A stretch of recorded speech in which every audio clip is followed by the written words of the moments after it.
My name is Thalira Valen. I stood frozen in the doorway of the special dining room on my 35th birthday. My left eye was so swollen I could not see out of it. A big purple and black bruise covered half my face, spreading down my cheek like spilled ink. Dried blood stuck to my eyebrow, and my mascara had run down my cheeks in dark streaks. My hair was messy, my shoulders tense, and I felt like my whole body was shaking, even though I tried very hard to stand still. 50 people were staring at me in complete silence. Some were holding champagne glasses halfway to their mouths, frozen like statues. My parents had their arms around me, like we were taking a perfect family photo. They were smiling, really smiling. The kind of smile that made your stomach feel heavy because it wasn't for you, it was for themselves. "I know what you're all thinking," my dad said loudly, his voice carrying across the room like a loud drum. "Our daughter had a little accident. Actually, her sisters finally taught her some respect." Behind them, my older sisters tried not to laugh. Their eyes met, and they looked like they were sharing a secret joke, like they had done something really funny, and they wanted everyone to notice. Then a small hand grabbed mine. My 9-year-old nephew looked up at me, trembling. "I'm sorry, Aunt Thalira. Grandma told me to say you fell, but I saw them do it this morning," he whispered. His tiny fingers squeezed mine, but I could feel how scared he was. His eyes were wide, and he looked like he wished he could disappear. Before anyone could say anything, a voice came from the back of the room.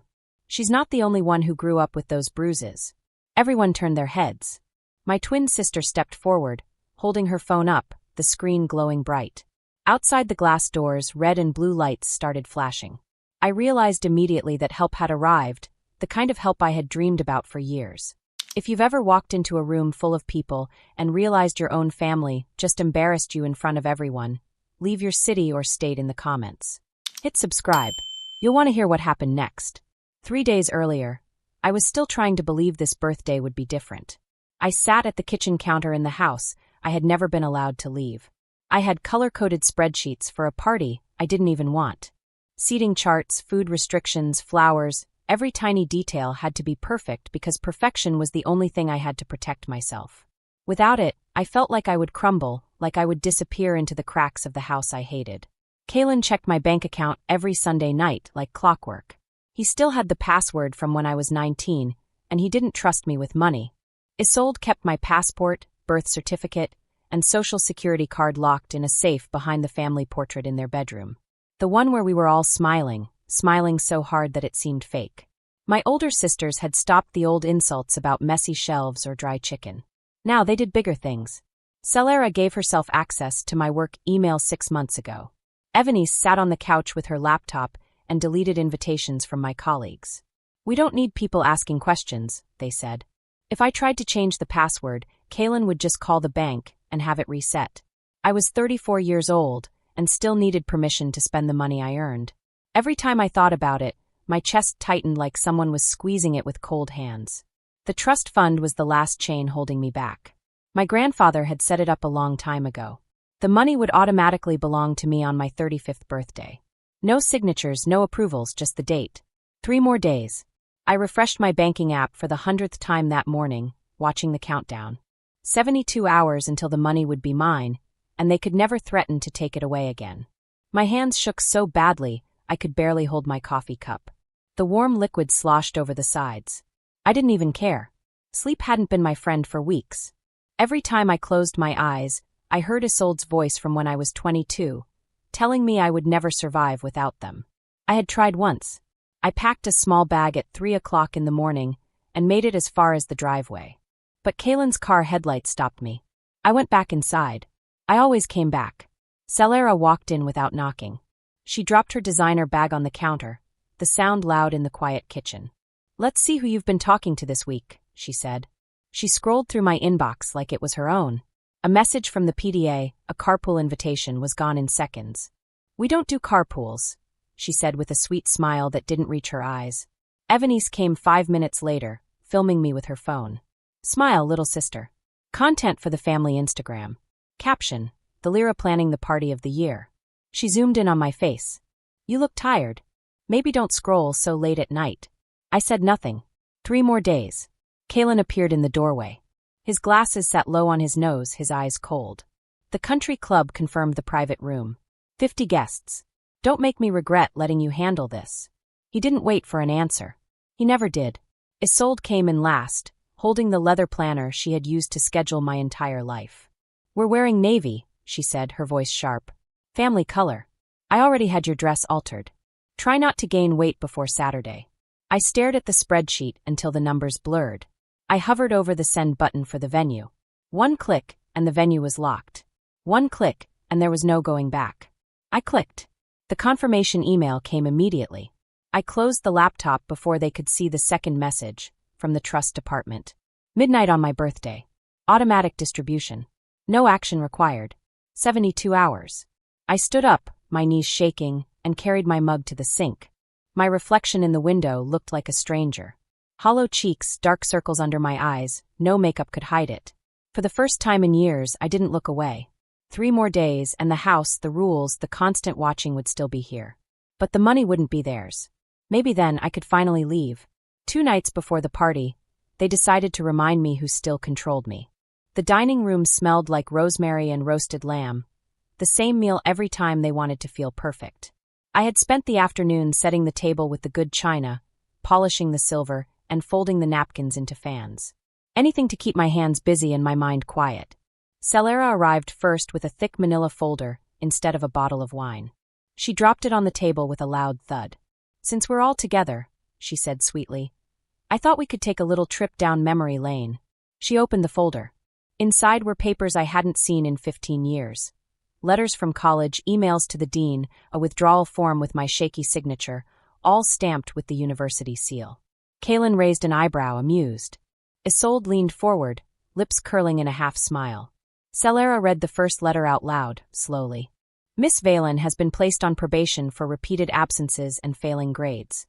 Her family has been notified. Evany snorted. You almost got kicked out sophomore year. Remember? I remembered. I had missed 3 weeks of classes because Isolde made me go with her to Aspen for a healing retreat after I tried to apply for an off-campus apartment. When I came back, I was drowning. They never let me forget it. Celera turned the page. And here's the best part. Dad had to give $25,000 to the new library wing to make this disappear. She looked at Kaelin with mock admiration. Such a generous father. Kaelin shrugged, cutting his lamb. Some investments pay off. Isolde reached over and patted my hand. Her rings were cold. We only wanted what was best for you, the Lyra. You were always so ungrateful. I stared at my plate. The meat looked gray. My fork shook. Celera wasn't done. She slid a photograph across the table. Me at 21, eyes red from crying, standing outside the registrar's office. Someone had captured the exact moment I realized I couldn't leave. Evanice leaned in. You cried for days, locked yourself in your room like a child. We had to cancel our cruise because of the drama. I opened my mouth, closed it, and opened it again. That wasn't a drama, I said quietly. You wouldn't let me breathe.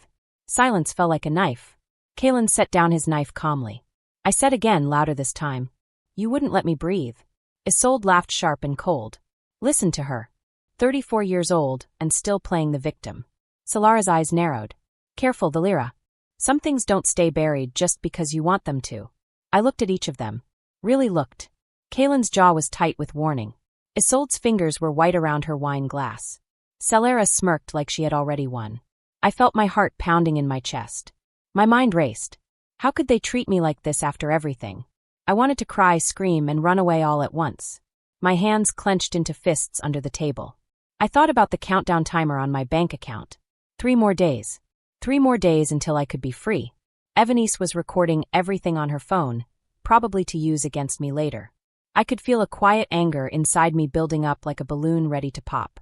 It wasn't loud, it wasn't screaming, it was just a small, clean snap inside my chest, like something had broken free. I pushed my chair back from the dining table. The legs scraped loudly against the hardwood floor. The sound seemed huge in the quiet house.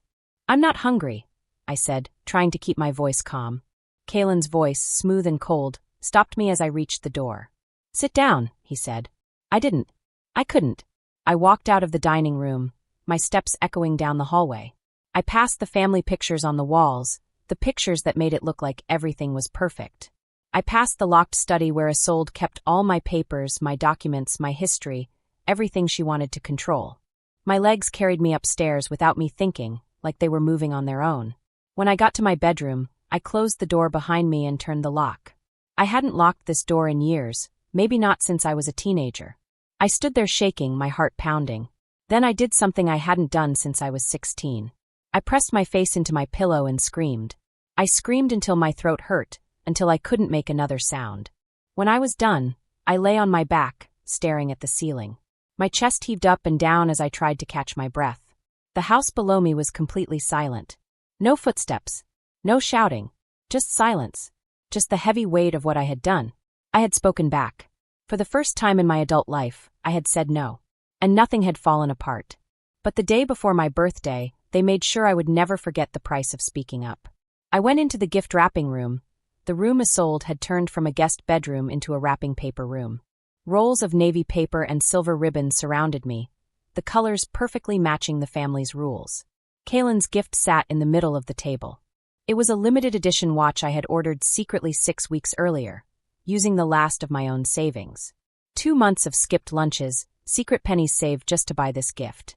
It was the kind of gift that looked generous but had cost me a lot. Evanice walked in without knocking. Phone in one hand, iced coffee in the other. She looked at the half-wrapped box like a teacher checking a student's homework. "Still playing the perfect daughter?" she said, smirking. She put her cup down on an antique table and left a wet ring. I knew I would be blamed for that later, too. Cute. I kept folding the paper, pressing the edges with the bone folder, the same way Isolde taught me when I was 12. My hands were steady now. After last night, something had shifted inside me. I didn't know what it was yet, but it felt close to power. Dangerous power, maybe. Evanice pulled out the chair across from me and sat down. "You know the money goes into your account tomorrow, right?" she said. "I'm aware," I said, not looking at her.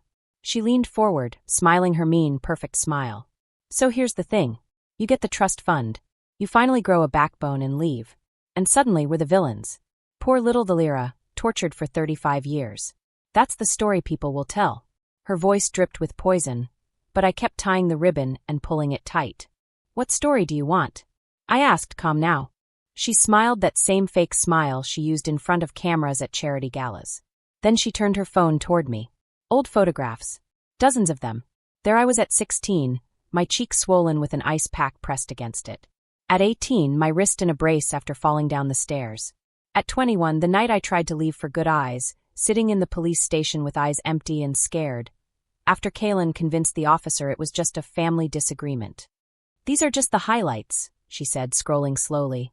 "I have hundreds more from every angle, every moment, even medical reports I sweet-talked out of the clinic. Ready to go live the second you step out of line." My fingers rested on the ribbon bow. "Caption ideas are endless," she said. "Our difficult child. When mental health issues tear families apart. Maybe even a GoFundMe for the stress you caused, Mom. People eat that up." I finally met her eyes. "You would ruin your own reputation just to keep me quiet?" I asked. She laughed. "Please. The story will be that we tried everything to help you. Therapy. Doctors. We're the heroes. You're the ungrateful daughter who abandoned her aging parents the moment she got money. By the time I'm done, no one will rent you an apartment, let alone believe a word you say." Isolde appeared in the doorway, silent as always, watching. She had heard everything. "One post. That's all it takes," Evanice said. "Parents of your students, your principal, future employers. Who would hire a teacher with a history like that?" I looked at the watch box, the perfect corners I had spent 20 minutes folding.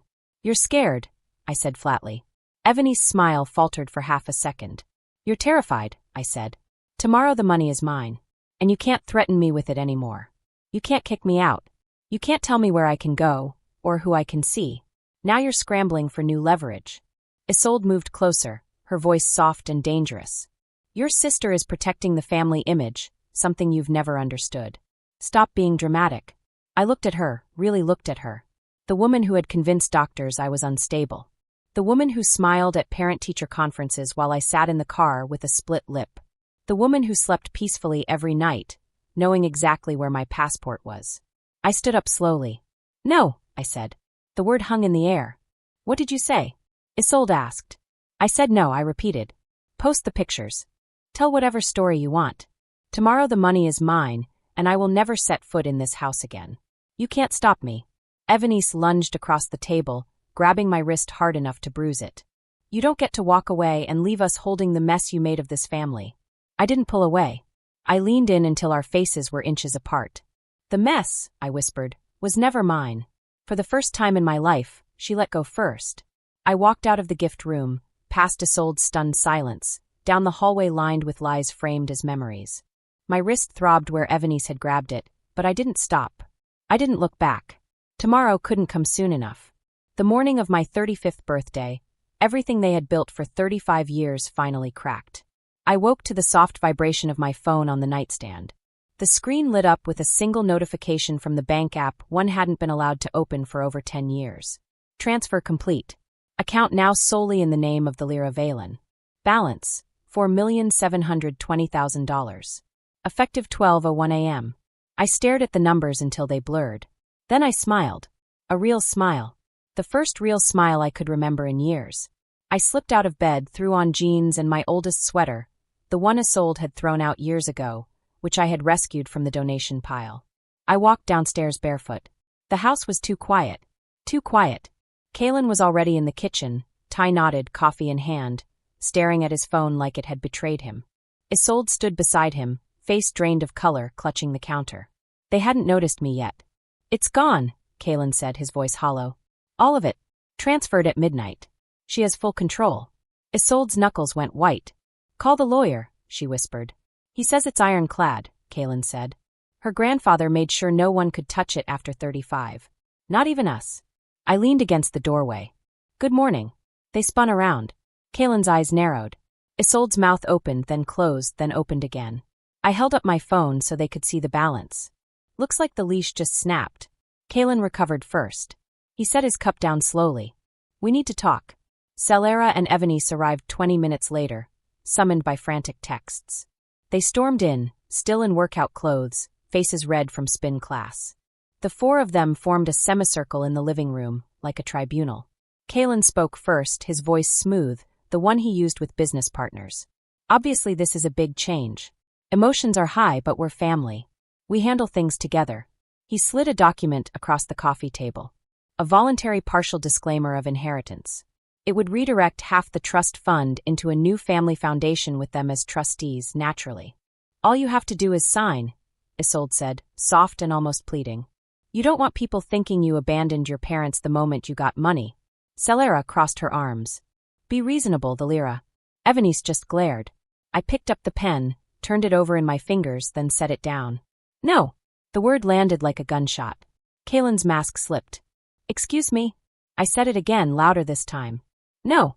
The money is mine legally, permanently, and I am not giving any of it back. Isolde stepped forward. After everything we've done for you, everything you've done. I raised my voice before I could stop myself. You mean locking my passport in a safe, monitoring every dollar I spent, dragging me back every time I tried to leave? That's what you've done. Celera started to step forward, but I didn't flinch. Evanice grabbed her arm, but her own face looked very angry. I could see the rage in her eyes. She looked like she might explode at any second. My heart pounded in my chest, but I had to stay still because I knew if I moved too fast, something worse could happen. Kalen's hand moved faster than I ever expected.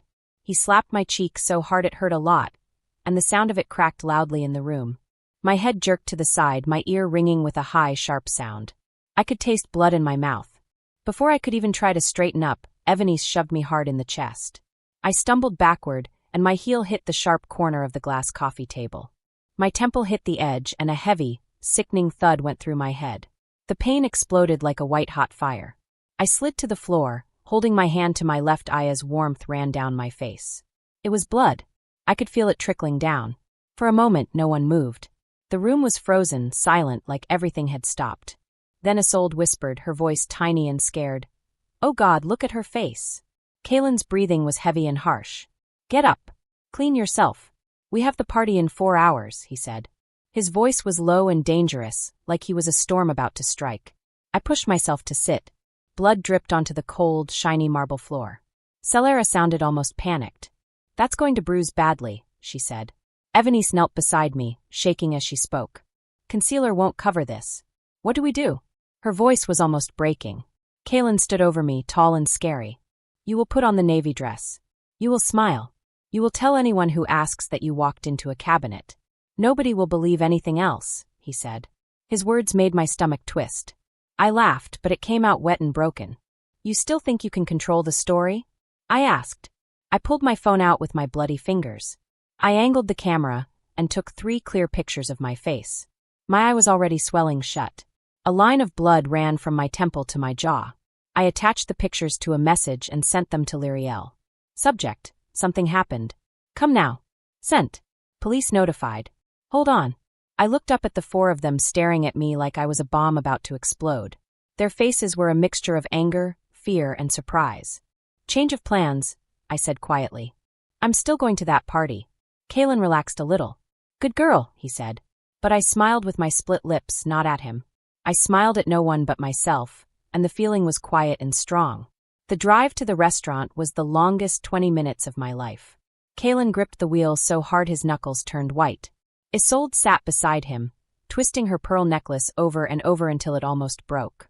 In the back seat, Celera angled her phone to take pictures, using a filter to make the purple bruises on my cheek look less obvious. Evanice typed furiously.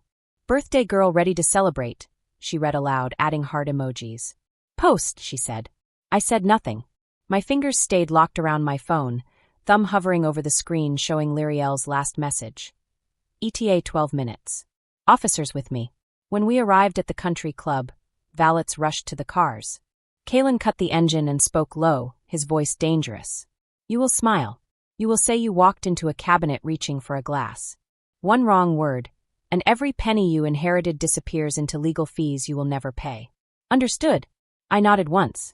I could feel every ounce of fear and anger swirling inside me, but I stayed calm on the outside. They flanked me as we walked through the double doors into the private dining room. 50 people turned at once. The silence hit like a heavy wall.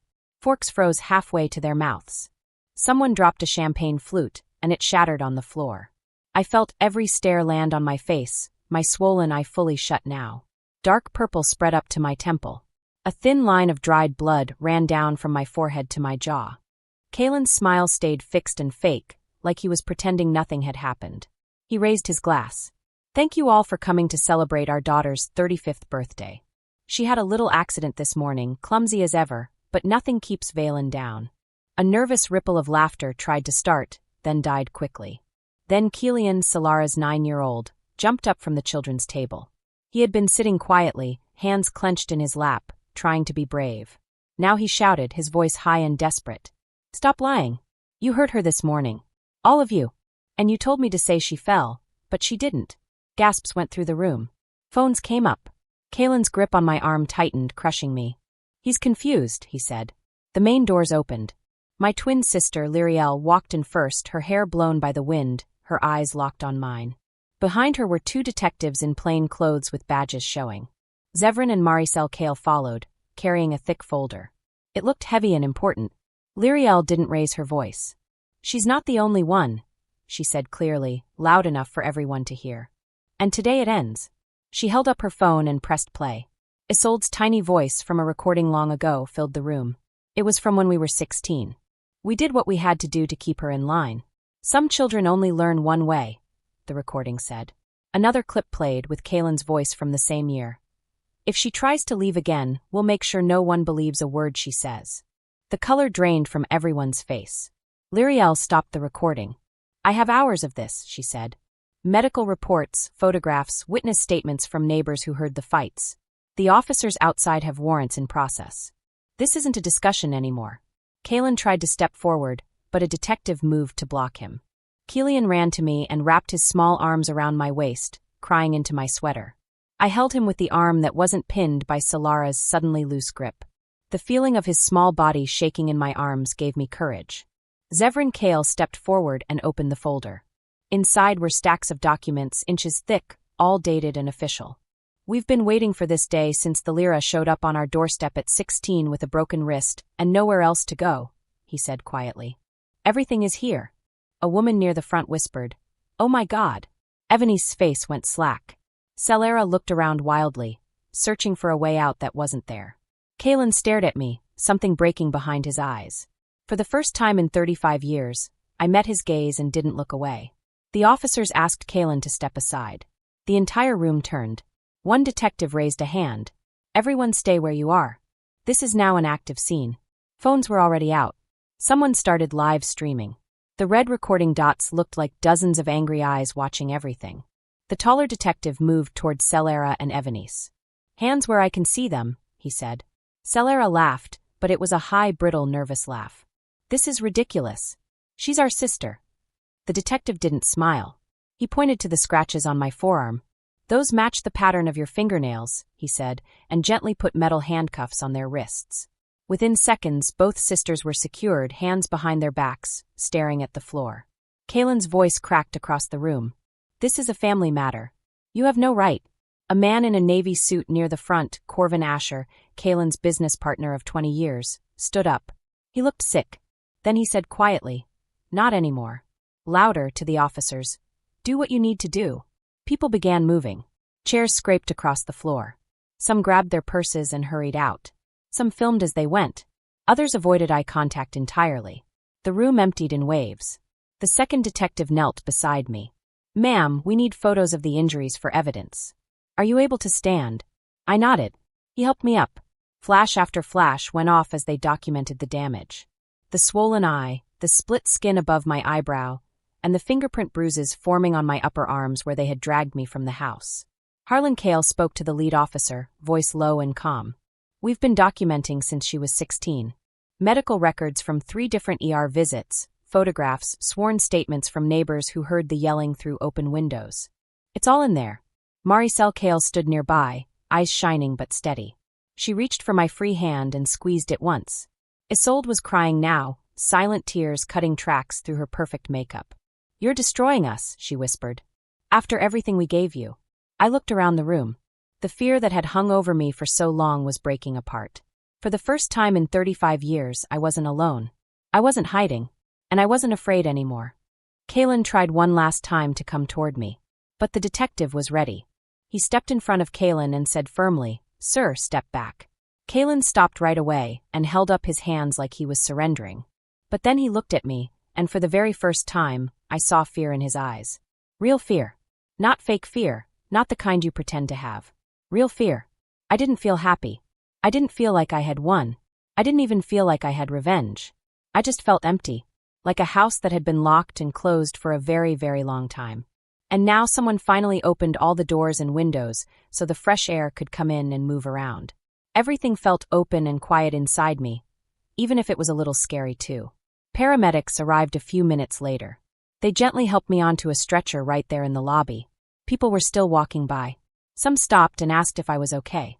Some didn't even look at me, pretending not to see. One of the paramedics pressed a cold pack to my temple to help with the headache. Someone else put a warm blanket over my shoulders so I could feel safe and cozy. Lyriel, my friend, never left my side. She held my hand the entire time. She rubbed little circles on my knuckles with her thumb, just like she did when we were kids. We used to hide under the covers during thunderstorms, and she would do the same thing to calm me down. It was comforting, like a little piece of home. As they wheeled me toward the ambulance, Killian, my nephew, broke free from a club worker and ran over. His face was blotchy and red from crying. He looked scared and sad. "I'm sorry, Aunt Thalira," he said, his voice shaking. "I didn't want to lie. I reached down and touched his hair. You told the truth. That was the bravest thing anyone did today." I felt a little tingle in my heart at his words. They lifted me into the ambulance. Lyriel climbed in after me, still holding my hand. The doors closed and the siren didn't go off. We drove slowly away from the club. I looked out the window as the building got smaller and smaller until it was just another big house on a hill. I leaned my head back against the seat, closed my eyes, and took a deep breath. And for the first time in 35 years, I breathed without worrying if someone would tell me to stop. 6 months later, I woke up in my own apartment. I didn't check the locks 3 times like I used to. Sunlight poured through the east window of the little 2-bedroom apartment I had bought. It was in a quiet neighborhood, just 20 meters from the house I grew up in. No gates. No cameras pointing at my door. Just birds singing and the occasional dog walker passing by. The permanent restraining orders were granted in less than 30 days. Celera and Evanice begged the court to make their punishments smaller. The judge gave them 3 years of probation, 200 hours of community service each, and required them to go to anger management classes twice a week. Kalen and Isolde had orders to stay 500 yards away from me, no exceptions. Valen Development, their company, lost 70% of its contracts in the weeks that followed. Clients didn't want their names associated with the headlines anymore. The fancy club membership was quietly taken away. Invitations to exclusive parties stopped arriving.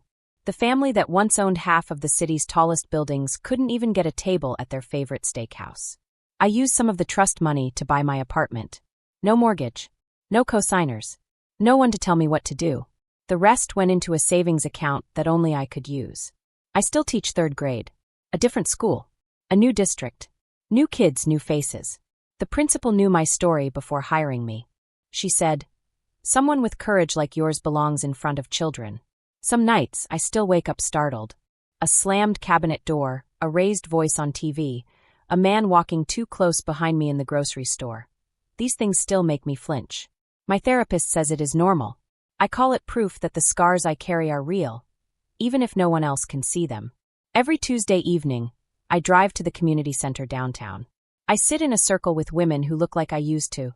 Tired eyes, careful smiles, and shoulders hunched as if they were always expecting another hurt. I always say the same thing first. You are not crazy. You are not alone. Then I listen. Sometimes I share pieces of my story if it helps. I give out my phone number like it's nothing, because now it really is nothing. Just a number. Not a leash. Not something that can control me. Lyriel moved back to the city. She rents an apartment across the hall from mine. Some mornings we drink coffee together on my balcony and don't talk about the past at all. Some nights we do. Either way, she's there, and I know she always will be. I never forgave them. I probably never will. Forgiveness isn't required for healing. People ask if I miss my family. I tell them the truth. I miss the idea of having one. The real family was never mine to miss. The lesson I carry now, the one I tell every woman who sits in front of me shaking, is simple. Your silence protects them. Your voice protects you. And the moment you decide you are worth protecting, the whole world shifts and makes room for it. That is the only inheritance I ever needed. The only one that matters.